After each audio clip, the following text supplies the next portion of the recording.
Hoje é o dia 24 de julho, isto é uma quarta-feira. Nós estamos aqui para estudar a lição número 9 do terceiro trimestre de 2019. O título da lição é O Ministério na Igreja do Novo Testamento. Não é? Santíssimo e poderoso Deus, abençoe-nos nesse estudo, que o Teu Espírito esteja conosco e que nós possamos tanto aprender quanto praticar, cada vez mais semelhantes a Jesus. Em nome dele que pedimos. Amém. Muito bem. O verso que está aqui é de Tiago, capítulo 1, versículo 27. Né? Tiago ele vai aparecer aqui no estudo um pouco mais adiante, no dia da quinta-feira, último dia. Depois tem sexta-feira uma revisão. Então ele diz aqui, ó, a religião pura e sem mácula para com nosso Deus e Pai é esta: visitar os órfãos e as viúvas nas suas tribulações e assim mesmo guardar-se incontaminado do mundo. É um belo resumo, né? É lógico que não está aqui se limitando a visitar os órfãos e os viúvos, né? Tem muitas pessoas que podem ser visitadas, com pessoas que não têm necessidade alguma, por exemplo, só para fazer uma gentileza, para fazer uma sociabilidade, para fortalecer a fé, né, para um bom relacionamento, né? Mas é claro, em primeiro lugar, aqueles que precisam, né? Existem muitos casos de pessoas que precisam de ajuda. E às vezes a ajuda não é só financeira, às vezes nem precisa ajuda financeira, às vezes precisa de um conselho, né? Ou precisa de uma roupa que você já usou, que esteja em bom estado, ou que seja possível de ser utilizada ainda, né? Ou talvez precisa apenas de um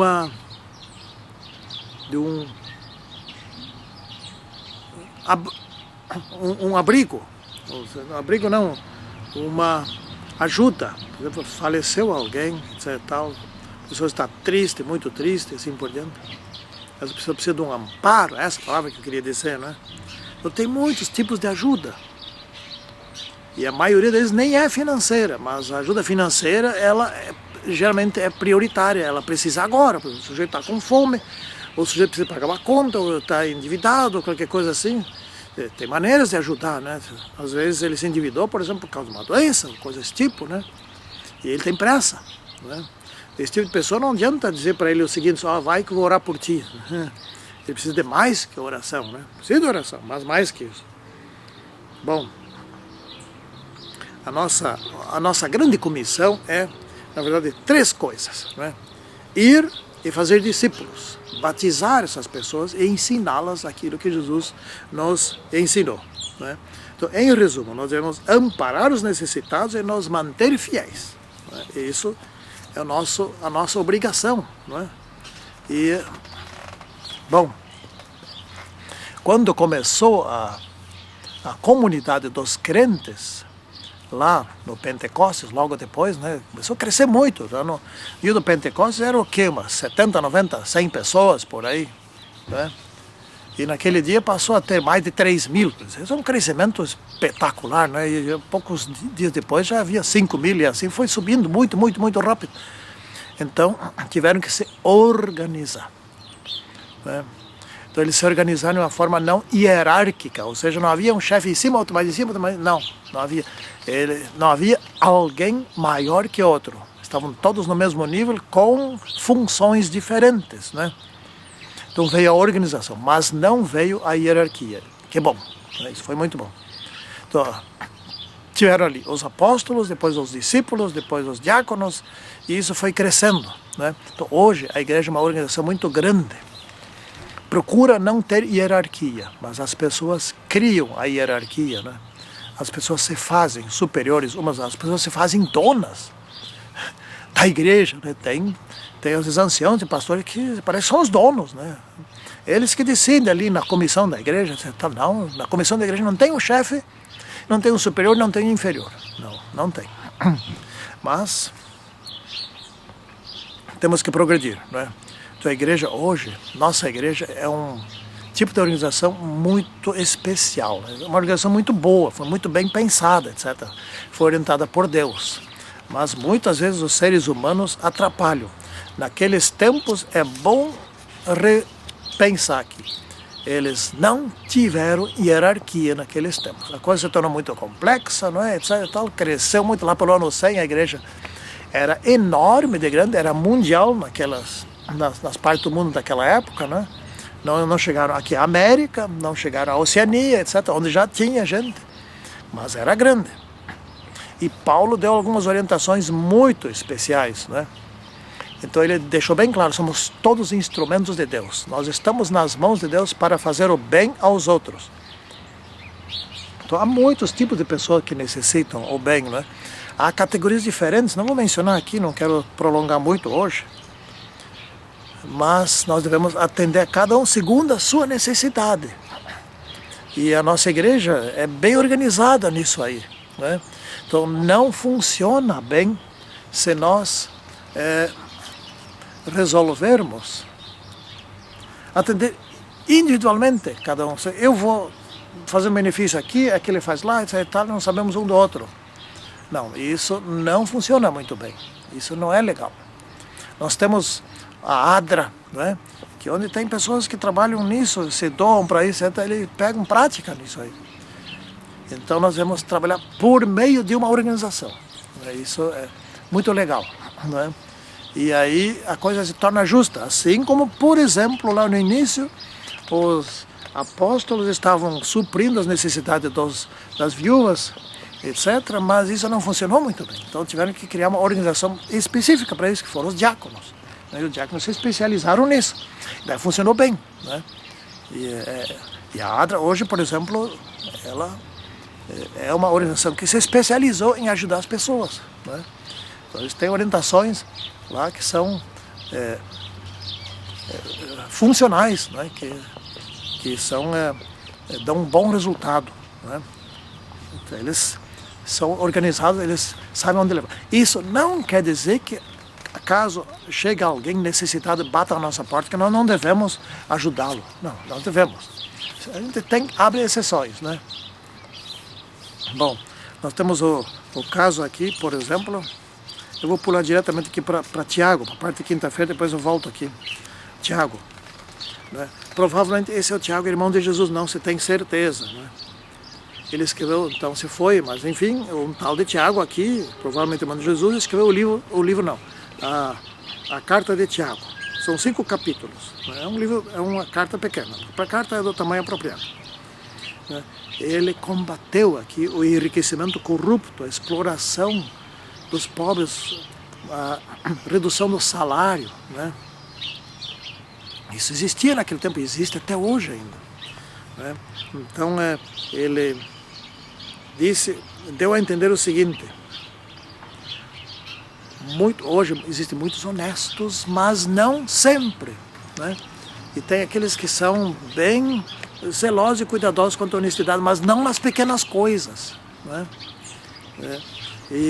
E muitas vezes a corrupção ela começa, e frequentemente ela começa bem intencionada. Por exemplo, eu preciso fazer uma coisa, mas sou um vereador, por exemplo, não consigo apoio para os meus bons projetos. Aí eu tenho que me corromper para conseguir um apoio, etc. Mas eu sou bem intencionado. Isso não é aceito por Deus. Tiago deixou bem claro, né? A corrupção inicia, às vezes com boas intenções, e desencadeia um caos moral, né? E se torna gigantesca e toma conta, como foi e ainda é no Brasil, né? Como é também na Rússia. Eu sei como é lá, né? Tenho informações e em muitos lugares no mundo, né? Então existe muita corrupção, o que Tiago defende que sejamos sempre corretos, sempre justos, sempre honestos, sempre bem intencionados, sempre verdadeiros e ajudando as pessoas de forma organizada, não é? Bom, vamos voltar aqui agora para a parte de segunda. Dorcas, o caso de Dorcas, por exemplo, Dorcas, nós temos aí a sociedade de Dorcas, né?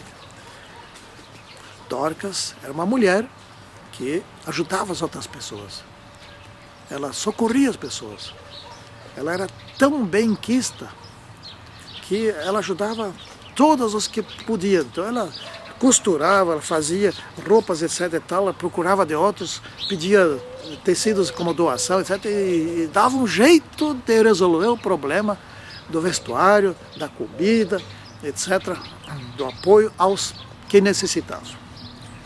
Ela se especializou nisso, ela sabia como fazer bem isso. E ela morreu. Somos todos mortais, né? De repente pode dar um infarto, pode dar alguma coisa. Enfim, e a pessoa nova ainda morrer. E ela ainda era nova. E ficaram todos tristes, porque tinha uma pequena multidão de pessoas ali que ajudavam. Olha aqui o que ela fez para mim. Eu não tinha, eu estava passando frio. Olha aqui meus filhos que ela ajudou na alimentação, etc. E assim vai, né? E chamaram Pedro, que estava numa cidade próxima dali. E Pedro ficou sabendo ali, eles mostraram para Pedro, olha o que essa mulher faz. Olha, não devia ter morrido. Pedro quis ficar sozinho com ela, orou a Deus e ela ressuscitou. Né? Ficaram todos contentes. Isso foi um milagre de Deus. Porque a vida só vem de Deus e se a gente morre, só Deus pode restabelecer ela. Né? Então esses cristãos ficaram muito contentes, porque aquela pessoa que ainda poderia viver algumas décadas, que tinha morrido, ressuscitou. Que grande bem Pedro fez, não é? E aqui nós temos a questão da doação como forma de compartilhar. Bom, doação é uma coisa, a sociedade não vive, nossa sociedade que não vive sem doação, né? Então tem também, inclusive, classifiquei aqui, tem a doação compulsória, que não é uma doação, impostos. Impostos não são doações, mas funcionam como se fossem doações, são doações, digamos assim, compulsórias. Mas a sociedade não funciona sem impostos, não funciona. Se roubam e isso prejudica a sociedade. Né? É o caso, né? Não precisa relatar sempre isso aqui. Né? Então, os impostos, eles são utilizados para construir estradas, para construir redes elétricas, para telefonia, não é? Para infraestrutura em geral, né? Portos, etc. e tal, essas coisas todas que a sociedade precisa, né? Para fazer pesquisa científica, né? Para manter universidades onde tem a pesquisa, para manter institutos de pesquisa, como o IBGE, né? Para desenvolver vacinas, etc. Isso vem das doações compulsórias. Então, a sociedade vive na base de doações, né? Por exemplo, vem um pobrezinho aqui, ele precisa de uma doação, eu dou para ele. Mas Deus me abençoa para que eu possa fazer isso. Deus me abençoa para que eu também não me torne outro pobre ao fazer isso. Deus não tem essa intenção. Deus quer que continue tendo a capacidade de abençoar os outros, de ajudar os outros, de doar para os outros, para que eles tenham, não é, alguma coisa para viver e que possam viver melhor. Não é? Então as doações são coisas divinas, são da alta inteligência. Ninguém deveria pegar um produto doado, seja roupa, seja dinheiro, seja lá o que for, né, para desviar para outras finalidades, a não ser para ajudar os que necessitam. Né? Nós, os adventistas, temos uma certa ênfase na doação. Né? Inclusive, entra nos nossos relatórios. E essa ênfase até pode ser estimulada ainda mais. Porque quando a gente doa, faz bem. Esses dias, eu acho que eu já até relatei aqui, nós temos uns sofás aqui que duraram 40 anos, ainda estão durando, se precisava de uma reforma. E aí nós providenciamos capas novas, etc., ficaram bem bons. Né? E aí resolvemos comprar sofás novos e doamos esses. Um foi para uma família, outro foi para outra. As casas eram tão pequenas que não coube tudo numa só casa. Gente, isso fez tanto bem. Primeiro a gente estava pensando assim, vamos vender isso aqui por meio das lojas que vendem móveis usados, né? Mas resolvemos doar. Já sabíamos, vamos para aquela pessoa, ela não tem. E assim vai doando. Gente, isso fez mais bem do que se tivesse vendido. Fez bem. Eles ficaram tão felizes, como ficaram felizes. Mas eles riam, etc e tal, eles não precisaram pagar por aquilo ali. Né? O produto não era novo, mas como novo? Não tinha nada estragado, só estava gasto e foi posto uma capa por cima e ficou zero. Né? Nada quebrado, nada Não, estava novo. Nós poderíamos usar mais 40 anos. Certamente que a gente aqui em casa não estraga nada, né? E dias atrás também nós doamos 2 cadeiras, que nós reformamos. Eu botei no comentário. Reformamos, foi soldado, né? Uma parte ali. E essas cadeiras já outro trouxe aqui. Disse, olha, encontrei essas cadeiras em tal lugar lá, etc. Não estou usando mais porque quebrou. Vocês que têm aparelho de solda, será que não conseguem arrumar? Disse, não, vamos dar um jeito. Soldamos e ficou bom. E aí você, bom, nós não queremos, temos aqui tanta cadeira. E vamos botar na rua, alguém pega. Quando estávamos levando na rua, passou um carroceiro, uma mulher, inclusive. Minha esposa falou assim, olha, você não quer? Então, tem 2 cadeiras aqui. 2 cadeiras de executivo. Né? Cadeira boa, né? Bonita. E não estava furada nem nada, ainda em bom aspecto, só que tinha quebrado. Soldou. A mulher ficou tão contente, levou as 2, ficou muito contente. Outra vez passou assim, olha, tá lá em casa as cadeiras, estamos usando, etc. Tão feliz. Noutra oportunidade nós resolvemos levar, não sei o que tinha, mas tinha uma cadeira junto. Né? Lá no lixão. Nós, olha, tem gente lá, vamos levar lá. Nós levamos algumas coisas no lixão e botamos uma cadeira junto. Gente, eles pegaram aquelas cadeiras, tinha uns 3 ou 4, para sentar numa cadeira. Né? Eles estavam sentados ali, eles trabalham por ali, catam, etc. E tal, lá. E daí foram se revezando. Agora tinha uma cadeira para sentar. Gente, que miséria, que pobreza, não é? Agora eles tinham uma cadeira. Como ficaram felizes. Como é bom ajudar. Como é bom fazer isso, gente. É ótimo fazer isso, não é? Isso é excelente, que coisa bem boa. Eu gostaria que não tivesse pobres para ajudar. Mas já que tem, vamos ajudá-los. Santíssimo e poderoso Deus, abençoe-nos, o nosso ministério, aqui conforme essa lição, que nós possamos ajudar os outros e beneficiá-los e torná-los felizes. Pedimos isso em nome do Senhor Jesus Cristo. Amém. Tchau.